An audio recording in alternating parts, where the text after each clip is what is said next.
bangunan Korea Semarang dari dulu hingga sekarang. Yuk ikutin!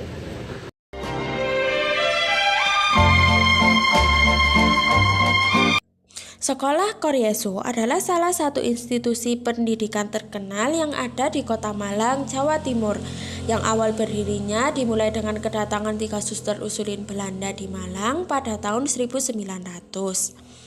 Koryesu ini terletak di Jalan Jaksa Agung Suprapto nomor 55 yang dulu disebut dengan Jalan Celaket. Sebagai bentuk pelayanan dan pengabdian, para suster ini secara berurutan membuka TK, SD pada tahun 1920, asrama, sekolah, pendidikan guru yang sekarang menjadi SMA Koryesu, dan SMP. Sayangnya, saat Jepang menjajah Indonesia, semua sekolah yang dikelola Belanda harus ditutup dan baru bisa dibuka saat Jepang sudah berhasil diusir. Namun, setelah Jepang berhasil diusir pergi, ada sekelompok pemuda dan biara yang membakar gedung sekolah yang disebut dengan peristiwa Malang Bumi Hangus pada tanggal 30 Juli 1947. Karena dikhawatirkan gedung besar akan digunakan oleh Nica sebagai tempat persembunyiannya. Setelah semua gedung berhasil dibangun kembali oleh para suster, mereka membuka SMK sebagai unit terakhir di Koryesu pada tanggal 15 Juli 1951. Nah, kemudian arsitektur bangunan sekolah Koryesu ini menggabungkan elemen-elemen gaya Eropa klasik dengan sentuhan lokal. Bangunan ini dirancang oleh Biro Arsitek Edi Kuipers dan Halweis yang berkedudukan Batavia. Bangunan utama yang digunakan untuk kegiatan sekolah masih mempertahankan beberapa ciri khas arsitektur kolonial Belanda yang menampilkan kesan hubungan dengan masa lampau yang megah dan kokoh. Bangunan Koryesu ini masih 80% bangunan asli. Pada tampak depan tidak mengalami perubahan, tetapi dilakukan perawatan berupa pengecatan pada plafon, dinding, pintu, dan jendela. Kondisi bangunan sekarang yaitu adanya penambahan ruangan, fasilitas, perubahan jenis lantai, dan sebagian pintu dan jendela diganti dengan yang baru.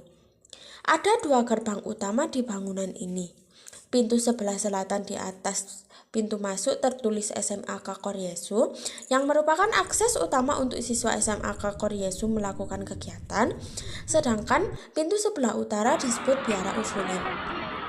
Kedua pintu ini menjadi akses utama masuk ke daerah keseluruhan bangunan dengan pintu yang terbuat dari kayu dan berbentuk kupu tarung. Ekspos sangat mencolok dan menarik perhatian karena berbeda dengan bangunan di sekitarnya. Jendela-jendela yang besar, lebar, dan bentuk kupu tarung dengan desain klasik serta langit-langit tinggi adalah ciri utama dari bangunan tersebut. Selain itu, halaman sekolah yang luas dihiasi taman-taman indah memberi suasana yang asri dan nyaman bagi para siswa dan staf. Desain interiornya pun dirancang untuk mendukung suasana belajar yang kondusif dengan ruang kelas yang nyaman dan dilengkapi dengan fasilitas modern. Nah, pada masa awal berdirinya bangunan sekolah Koryesu memiliki fungsi sebagai sekolah Katolik yang diperuntukkan bagi anak-anak dengan latar belakang keluarga Katolik saja. Selain sebagai tempat untuk menuntut ilmu, bangunan tersebut juga digunakan untuk mendalami ajaran-ajaran agama Katolik. Seiring perkembangan zaman, sekolah Koryesu membuka diri bagi semua kalangan tanpa memandang latar belakang agama. Tujuannya adalah untuk mendidik generasi muda dalam semangat persatuan, toleransi, dan keadilan sosial. Saat ini, bangunan utama digunakan sebagai sekolah dengan berbagai jenjang. Sekolah ini masih mempertahankan fungsi utama sebagai lembaga pendidikan yang berkualitas, namun juga bertransformasi menjadi pusat pengembangan karakter dan kepribadian siswa. Jadi, kesimpulannya, sekolah Koryesu merupakan lembaga pendidikan yang kaya akan sejarah dan budaya. Dengan kombinasi arsitektur klasik dan modern, sekolah ini terus berkembang menjadi salah satu sekolah terkemuka di Malang, yang tidak hanya mengedepankan pendidikan akademis, tetapi juga pengembangan karakter dan nilai-nilai moral. Melalui observasi ini, terlihat bagaimana sejarah, arsitektur, fungsi bangunan, dan perkembangan pendidikan di sekolah Koryesu Malang berperan besar dalam membentuk generasi muda yang siap menghadapi tantangan global. Nah, itu tadi sejarah singkat tentang sekolah Koryesu. Bagaimana?